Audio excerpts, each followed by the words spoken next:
बचपन से एक ही बात सुनी है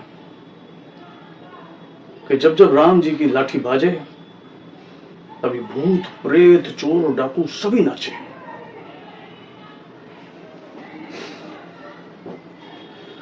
हमारी दादी सा, बुआ सा, हमारे जितने भी बड़े बुजुर्ग थे सब यही बात बोलते थे कि पाप का घड़ा भरता है तो राम जी की लाठी बाजती है और उस घड़े को फोड़ देती है। लेकिन जैसे जैसे बड़ा हो रहा हूं बात का असर कम होता जा रहा है कि जिस तरह से पाप बढ़ रहा है, अपराध बढ़ रहे हैं, अत्याचार बढ़ रहे हैं, राम जी कुछ कर क्यों ना रहे। अरे जब मेरी खुली आंखें सब देख रही तो राम जी तो भगवान है, अरे उनको तो पहले दिखना चाहिए ना।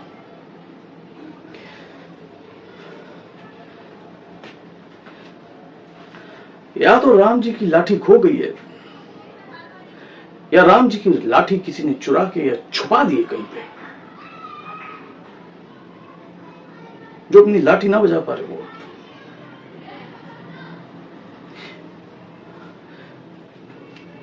कल की बात लो, मेरी एक पूजा की दुकान है, मैं पूजा की सामग्री बेचता हूं, उसी से मेरी आमदनी होती है, अपना घर परिवार में उसी चीज से चलाता हूं, अपनी दुकान से। तो कल हमारी दुकान में किसी ने एक अगरबत्ती का पैकेट चुरा लिया है भाई साहब। अगरबत्ती का एक पैकेट चुरा के भाग गया। बात छोटी सी है, अगरबत्ती का पैकेट होता ही कितने का है, लेकिन चोरी तो चोरी है ना। आज मेरे आए अगरबत्ती का पैकेट चुराया है, जगह जगह न जाने कितनी और चोरी हो रही होंगी, अपराध बढ़ रहे होंगे, अत्याचार बढ़ रहे होंगे। तो इसके लिए राम जी को सोचना तो चाहिए ना कि उनकी जरूरत है। यहाँ पे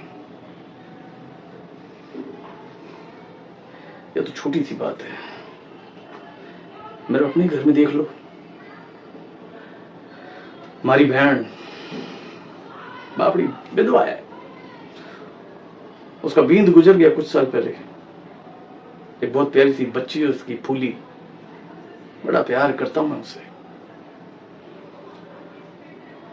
अब भाई साहब जब उसकी जीवन पे ऐसी दुविधा आई तो एक भाई का क्या फर्ज बनता है, आप ही बताओ, एक भाई का क्या फर्ज बनता है कि उसका सहारा दे। तो उसको सहारा देने के लिए मैं उसे अपने घर ले आया। मुझे तो लगा मैं उससे सहारा दे रहा हूं, लेकिन मुझे नहीं पता था कि मैं उसके जीवन पे अत्याचार कर रहा हूं। अपने भाई के घर आके वो सुखी नहीं है। हर रोज उसके दुख दर्द का अपमान होता है। उसको इतना खारा खारा बोलती है ना शीला। शीला मेरी लुगाई, उसको रिश्तेदारी से कोई मतलब नहीं है, दूसरों के दुखों से कोई मतलब नहीं है। अरे कई बार तो इतना इतना भूल जाती है कि मेरे से बर्दाश्त के बाहर हो जाती है, और फिर भी मैं चुप रहता हूं, एक शब्द नहीं बोल पाता मैं उसको। जानते हो क्यों? ताकि मेरी बहन सुखी रहे, ताकि उसके सर पे छत रहे, उसको 2 वक्त की रोटी मिलती रहे, तन पे कपड़ा मिलता रहे, वो आराम से सुरक्षित तो मेरे घर में। दुख तो होता है कि वो शीला की इतनी खरी खोटी सुनती है, पर मैं कुछ कह नहीं पाता, चुपचाप मुंह बंद करके दुकान पे चला जाता हूं अपनी बहन की खुशी के खातिर। मैंने कभी अपनी बेटी या फूली में कोई फर्क नहीं किया। अरे दोनों मेरे अपने ही बच्चे हैं, और उनका है कौन। लेकिन इस शीला को यह बात समझ में नहीं आती है, और एक दिन बाजेगी। आप गवाह हो सर, एक दिन राम जी की लाठी ऐसी बाजेगी, उस दिन शीला जोर से नाचेगी, क्योंकि राम जी की लाठी में आवाज नहीं होगी, लेकिन प्रहार सीधा यहां होगा। और जितने अत्याचार ये कर रही है ना, जितने अत्याचार, उस सबकी सजा इसे मिलेगी।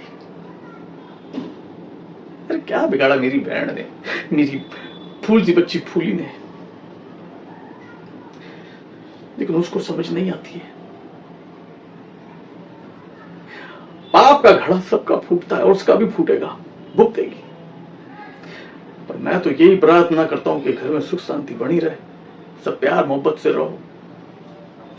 और जिंदगी का क्या भरोसा कब खत्म हो जाए। लेकिन ये शीला नहीं समझती, पर समझेगी एक दिन जरूर समझेगी। राम राम।